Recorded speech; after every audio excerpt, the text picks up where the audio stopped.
I want you to see number 6, also they were hubristic.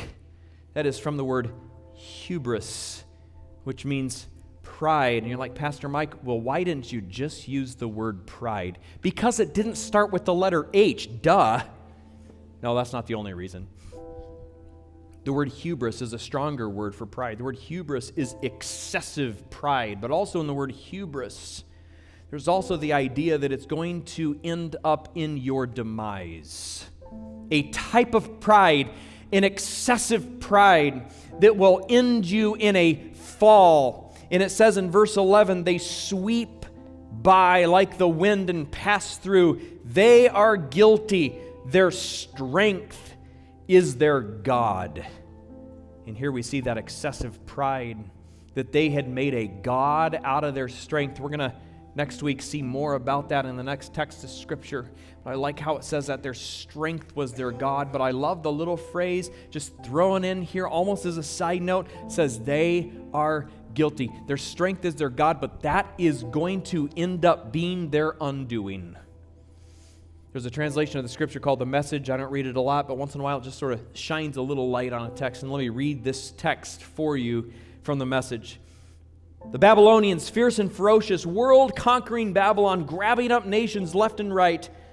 A dreadful and terrible people, making up its own rules as it goes. Their horses run like the wind, attack the bloodthirsty wolves. A stampede of galloping horses thunders out of nowhere. They descend like vultures, circling in on its prey. They are out to kill. Death is on their minds. They collect victims like squirrels gathering nuts. They mock kings and poke fun at generals, spit on forts and leave them in the dust. Brazen in sin, they call their strength their God. What a great translation of that text. This is the type of evil. This is the depth of evil of this nation. If I were to compare it to anything, I'm not sure if we've seen anything like this except for back in the mid-1900s in World War II with the Nazi regime. This is the type of evil regime that this was, like the Nazi regime. You think of the evils of the Nazis, the atrocities they committed against humanity, the Holocaust, all of those things that took place in Nazi Germany in World War II.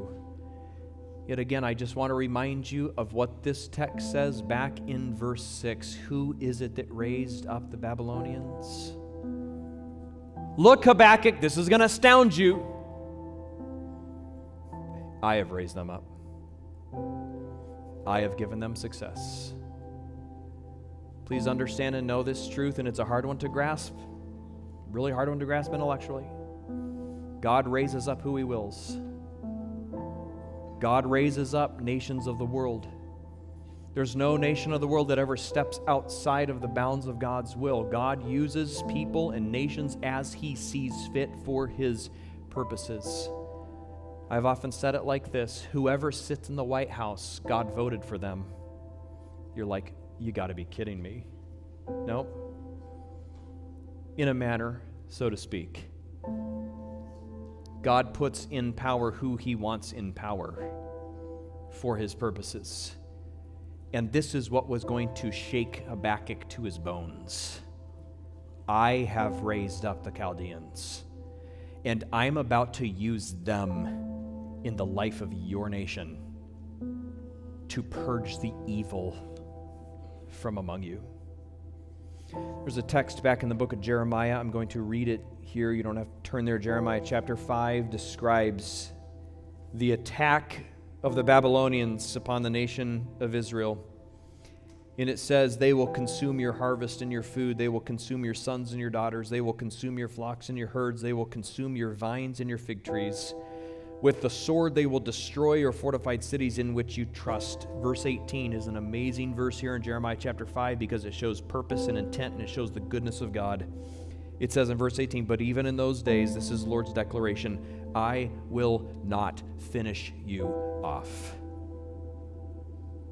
He has a purpose in it. What's the purpose? The purpose is to purge the evil from among them. And God will do what He needs to do to accomplish that. God uses evil to accomplish his purposes. And please, as we go through Habakkuk, as I talked about last week, please avoid the interpretation of this book as, oh, America, it's gotten so bad, and God, why don't you do something with America? That's not the right interpretation, because Habakkuk's speaking in terms of God's people, the covenant people of God. What we need to be doing is looking in. We need to be looking at our own lives. We need to be looking at our church, those who call upon the name of Christ, because God will use outside forces to help purify his church.